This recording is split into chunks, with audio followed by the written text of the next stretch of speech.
Bismillahirrahmanirrahim. Assalamualaikum warahmatullahi wabarakatuh. Alhamdulillah nahmaduhu wa nasta'inuhu wa nastaghfiruh wa na'udzu billahi min shururi anfusina wa min sayyiati a'malina may yahdihillahu fala mudhillalah wa may yudhlil fala hadiyalah. Asyhadu an la ilaha illallah wahdahu la syarikalah wa asyhadu anna Muhammadan abduhu wa rasuluhu la nabiyya ba'dah. Allahumma shalli wa sallim wa barik ala Muhammadin wa ala alihi wa ashabihi rasulillahi ajmain. Para pemirsa yang dirahmati oleh Allah Subhanahu wa taala, berjumpa kembali dengan saya. Mudah-mudahan pertemuan ini merupakan pertemuan yang barokah yang dirahmati oleh Allah Subhanahu wa taala. Berikutnya salam salawat, mari kita panjat sanjungan kepada Nabi Agung Muhammad sallallahu alaihi wasallam selaku panutan kita yang kita nantikan syafaatnya nanti di yaumul qiyamah. Kaum muslimin, para pemirsa yang dirahmati oleh Allah Subhanahu wa taala, meneruskan kajian tentang orang-orang yang dicintai oleh Allah Subhanahu wa taala dan masih dalam bahasan orang-orang yang berbuat baik, orang-orang yang berbuat ihsan. Pada kali ini saya sengaja ingin menyampaikan sebuah firman Allah Subhanahu wa taala dari surat Az-Zariyat dari ayat 15 sampai dengan ayat 19. Allah berfirman, A'udzu billahi minasyaitonir rajim. Innal muttaqina fi jannati wa 'uyun akhidina ma atahum rabbuhum innahum kanu qabla dzalika muhsinin kanu qalilan minal laili ma yahja'un wa bil asharihum yastaghfirun wa fi amwalihim haqqul lisaili wal mahrum. Para pemirsa yang dirahmati oleh Allah Subhanahu wa taala, ayat ini kurang lebih artinya, sesungguhnya orang-orang yang bertakwa itu berada di dalam taman-taman surga dan di mata air sambil mengambil apa yang diberikan kepada mereka oleh Rabb mereka. Sesungguhnya mereka sebelum itu dia adalah orang-orang yang berbuat baik. Mereka sedikit sekali tidur di waktu malam, dan di akhir malam mereka memohon ampun kepada Allah. Dan pada harta-harta mereka ada hak untuk orang miskin yang meminta dan orang miskin yang tidak mendapatkan bagian. Kaum muslimin rahimani wa rahimakumullah. Janji Allah Subhanahu wa taala bahwa siapapun orang yang bertakwa itu akan ada dalam jannahnya Allah Subhanahu wa taala.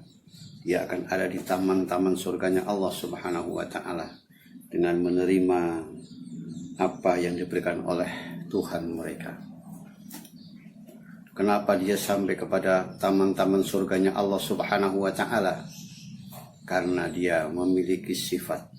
Sebelumnya ketika di dunia dia menjadi orang-orang yang senantiasa berbuat baik. Kanu qabla dzalika muhsinin, karena sebelumnya mereka itu adalah menjadi orang-orang yang senantiasa berbuat baik. Muhsin di sini adalah yang disebut adalah ihsan, berbuat baik kepada Allah Subhanahu wa taala, melakukan amal-amal tidak ada pamrih, tidak ada keinginan kecuali untuk mendapatkan ridhonya Allah Subhanahu wa taala. Jadi yang melakukan ibadah-ibadah semata-mata dilakukan hanya karena Allah Subhanahu wa taala. Kaum muslimin rahimani wa rahimakumullah, berbicara masalah ihsan atau muhsin, itu adalah merupakan satu hal yang harus kita cermati, karena banyak sekali orang berbuat baik, orang ibadahnya sudah baik, bersedekah, melakukan sholat dan lain sebagainya. Akan tetapi meskipun dia sudah melakukan ibadah-ibadah yang sedemikian rupa, tetapi dia belum dikatakan sebagai orang yang ihsan, sebagai orang muhsinin. Kenapa? Karena amal-amal yang dilakukan tidak dilakukan karena Allah Subhanahu wa ta'ala. Jadi yang dimaksud muhsinin di sini adalah orang-orang yang ketika melakukan ibadah semata-mata hanya karena Allah, tidak melakukan kepentingan-kepentingan yang bersifat duniawi.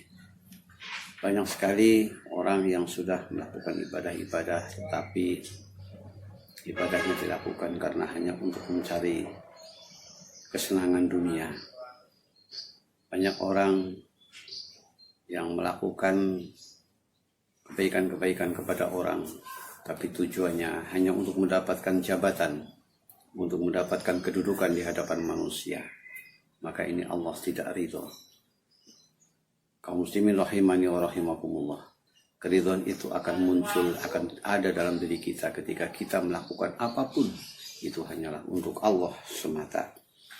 Sebagaimana di dalam firman Allah Subhanahu wa taala dalam surat Al-Hajj ayat 37, Allah berfirman, "La yanalallaha luhumuha wala dima'uha walakin yanaluhu taqwa minkum." Daging-daging unta dan darahnya itu sekali-kali tidak dapat mencapai keridhaan Allah, tetapi ketakwaan dari kamulah yang dapat mencapainya. Kaum muslimin rahimani wa rahimakumullah. Jadi inti dari semua peribadatan, inti dari semua kebaikan adalah kebaikan-kebaikan yang dia ketika melaksanakannya itu adalah untuk kepentingan Allah Subhanahu wa ta'ala.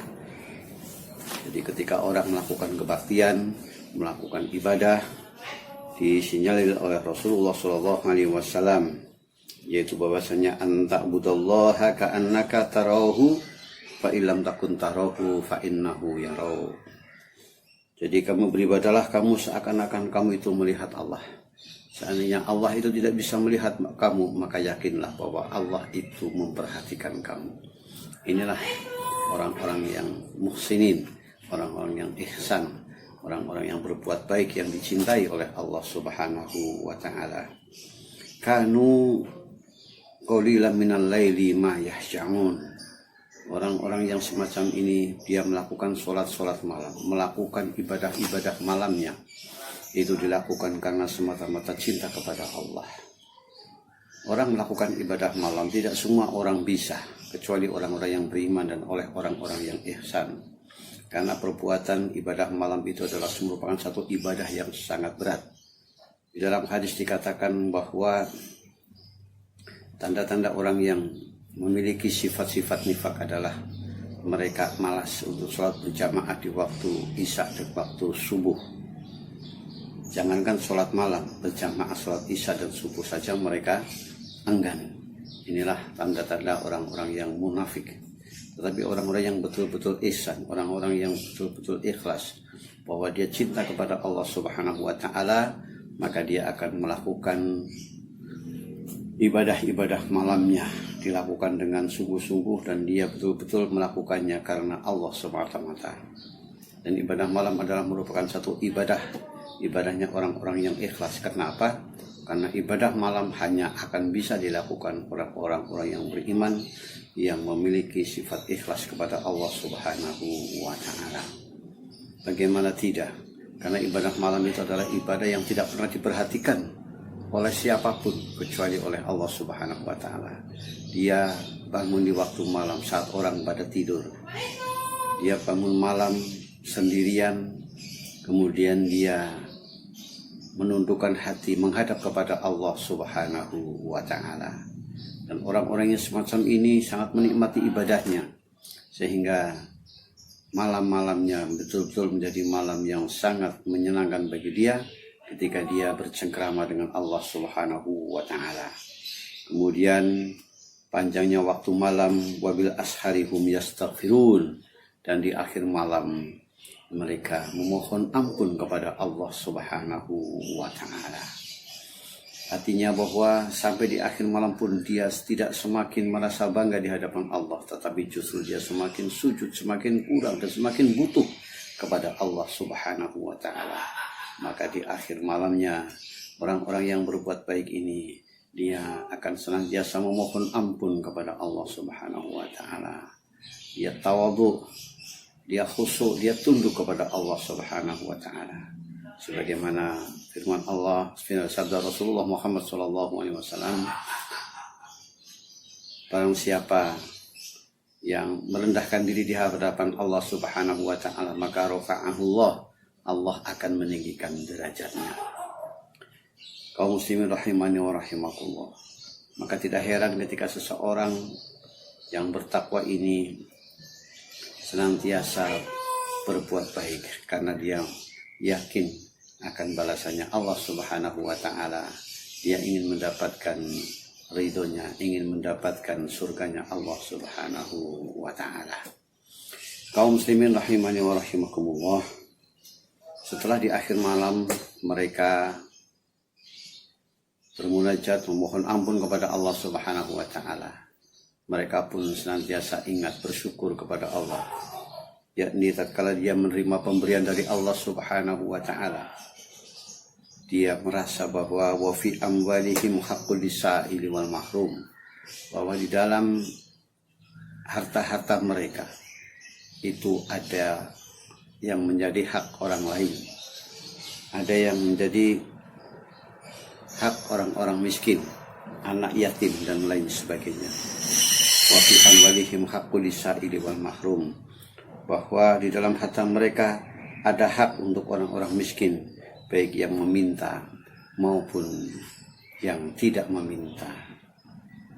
Kaum muslimin rahimani wa rahimakumullah, inilah orang-orang yang senantiasa berbuat baik kepada Allah Subhanahu wa Ta'ala, yang nantinya akan mendapatkan taman-taman surganya Allah Subhanahu wa Ta'ala. Demikian yang bisa saya sampaikan, mudah-mudahan bermanfaat, dan di lain kesempatan kita akan ketemu lagi dalam bahasan yang sama. InsyaAllah mudah-mudahan Allah memberkati perjumpaan kita. Akhirul kalam, billahi taufiq wal hidayah. Wassalamualaikum warahmatullahi wabarakatuh.